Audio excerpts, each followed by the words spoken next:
source and center. The purpose of this is to figure out where did we start from. We started from the existential level, something has always been, and the only things that have always been have been the seven absolutes. The seven absolutes include the potentialities of all things. We just start from nothing. We absolutely started from potentials that were there. And then these seven phases in which the first source is related to ourselves: matter, mind, spirit, the unlimited capacity for action, deity action, and the unlimited capacity for even the response to that action, the coordination and unification of action and response, the personality, everything we can think about of ourselves. We are related, one way or another, to the first source and center. And now we're going to see how we can gain an insight into the origin of reality from an uncaused source, because there were antecedents to our realization of reality here, because all we know is what we can understand by the supreme. In the supreme arena of activity is only here because of antecedent sources and causes. And that's what we're going to try to get into now, is how did we get here? You might say it's the genesis of reality. So if it's unclear to you, it's unclear to me. It's one of those areas where if our ending is very unclear, how we're going to end up this whole thing, the cosmos, is just as unclear in its origins. But they do give us some hints. But again, as it says on page 1, we're conceptually very poor, but we're not totally destitute. So we can get some little glimpses and insights from what they say. As a time-space creature would view the origin and differentiation of reality, time-space, that's ourselves, as we would try to look where it all came from and how things got so differently, the eternal and infinite I Am. This is a real neat sentence. The eternal and infinite I Am first achieved deity liberation from the fetters of unqualified infinity through the exercise of inherent and eternal free will. Kind of picturizes the I Am as being fettered by being unqualified. What can he do? How do you break out of that? How can you do it? Because he had inherent free will. The exercise of inherent and eternal free will. And this divorcement from unqualified infinity produced the first absolute divinity tension. The fact that infinity, that he can break out of that and call himself the infinite one, means there's two things there. There's going to be a tension in the stream of infinitude, that he is the infinite and the infinite one. He's the infinite and the one. Makes a tension there between infinity and the infinite one, the one who possesses infinity. So there's a tension, which he calls absolute divinity tension, and that's the first one that was produced by that action when the Father said, willed it so. This tension of infinity differential is resolved by the universal absolute, which functions to unify and coordinate the dynamic infinity of total deity and the static infinity of the unqualified absolute. There's several different ways in which the authors do portray this differentiation in Genesis of reality. They do it here from the standpoint of the absolutes. There's another way of doing it from the standpoints of the actuals, of the existential actuals. They do it here from the standpoint of the existential potentials, which they call absolutes.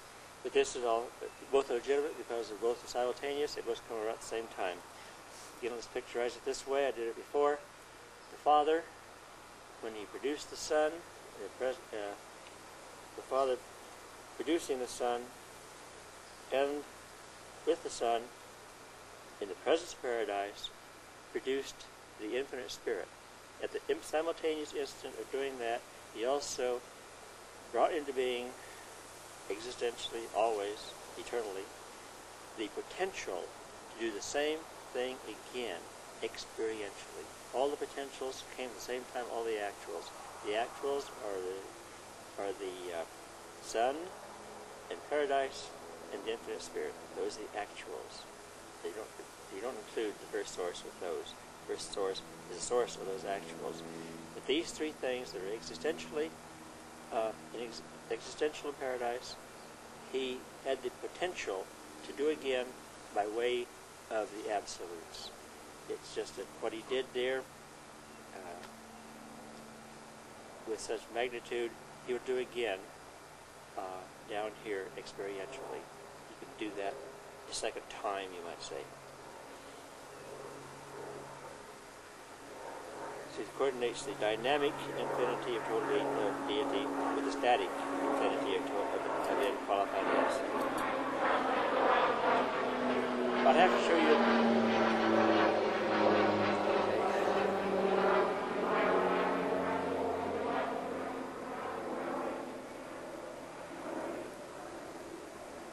Have an airplane going over San Diego. Okay.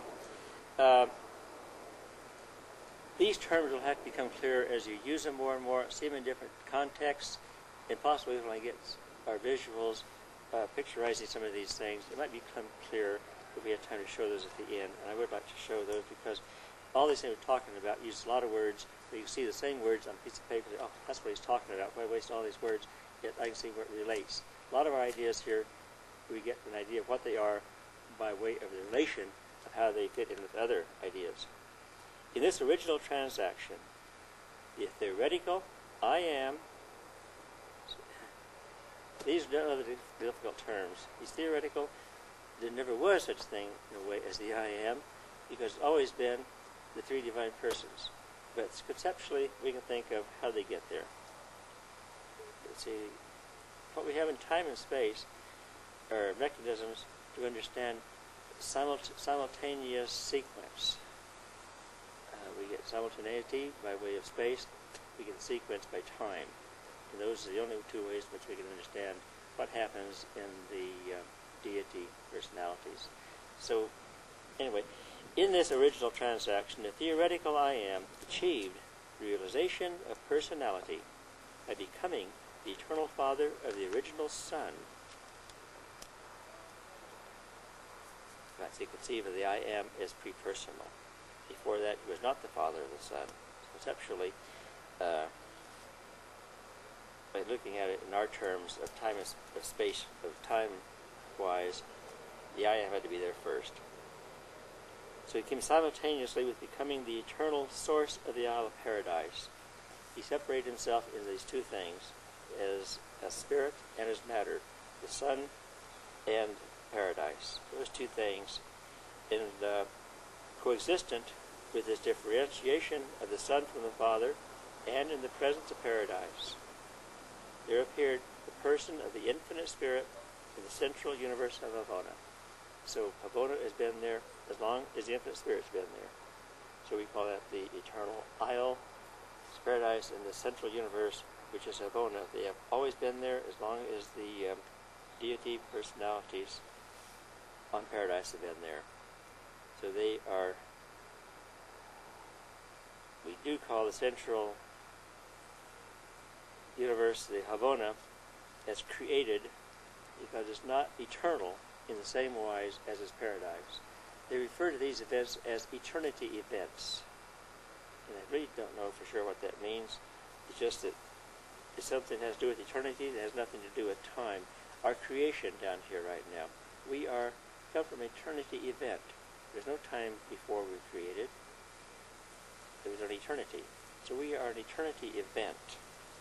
It does indicate, at least in my mind, how close we are tied up with the absolutes of things we really don't understand and never will probably understand until we get there.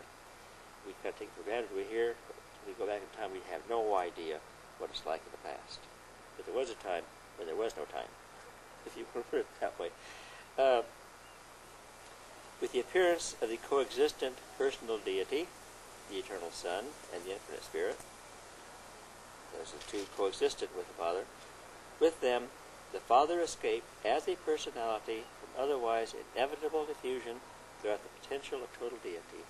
If he hadn't had those two persons to share total deity with, he'd just be diffused out the whole thing, and be no way that we could ever understand anything.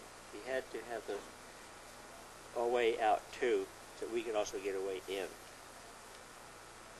Thenceforth, it is only in Trinity association with his two deity equals that the Father fills all deity potential. Of course, it says, thenceforth, well, it's always been this way, really conceptualizing the relationships that exist between these three personalities in paradise. It's always been such that these three persons there's never such a thing as there were not three persons there. While increasingly experiential deity is being actualized on the divinity levels of supremacy, ultimacy, and absoluteness. So those three things, too, have been going on as an eternity event since Havona is in existence. Because for Havona to come into existence, the unqualified absolute would have to have been diffused throughout that area, and also throughout all space, throughout all things that even be spaceable. It can become space. So the potential has always been there. What made things to become in time were eternity events. When the potential that is locked up in the unqualified absolute had to be picked apart in some way by transcendental beings to make it malleable to the operations of created and sub-infinite beings. It had to be brought out of the realm of absoluteness down to where it could become what we see now as created molecules and things. So those realms, divinity levels, supremacy and ultimacy and absoluteness, have started as an eternity event and are continuing on now as such. The concept of the I Am is a philosophical concession which we make to the time-bound, space-fettered, finite mind of man. It's not really a reality. It's only a concept that we have of God in a certain sense, and yet it is a reality that when we talk about having a pre-personal fragment of God, it's not exactly a philosophical concession. It's a word that tries to make us understand what goes on in the Godhead, but it's a reality too, because we can have an actual fragment of first source and center before he was ever the Father or the Son. So there's more to it than this. We can visualize it, think of it as a concession, a philosophical term that we have to use. There's also a reality we're trying to describe. Concession which we make to time-bound, space-fettered, finite mind of man, to the impossibility of creature comprehension of eternity existence. There's no way we really understand it. It's impossible down here. I think in time as we get there, we'll have better comprehension of it. I don't know if we'll have total. I doubt that, but we'll get better at it. The non-beginning, non-ending realities and relationships.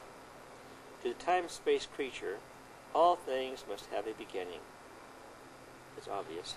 Save only the one uncaused, the primeval cause of causes. And that's the best we can do, is come back to a one uncaused cause.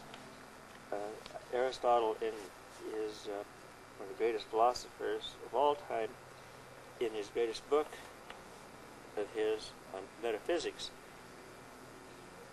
the best he could do with all his great philosophy, in the culmination, the high point, the acme of his whole study, was that he came back to everything, relates back to a one uncaused cause. That's the highest that he could go.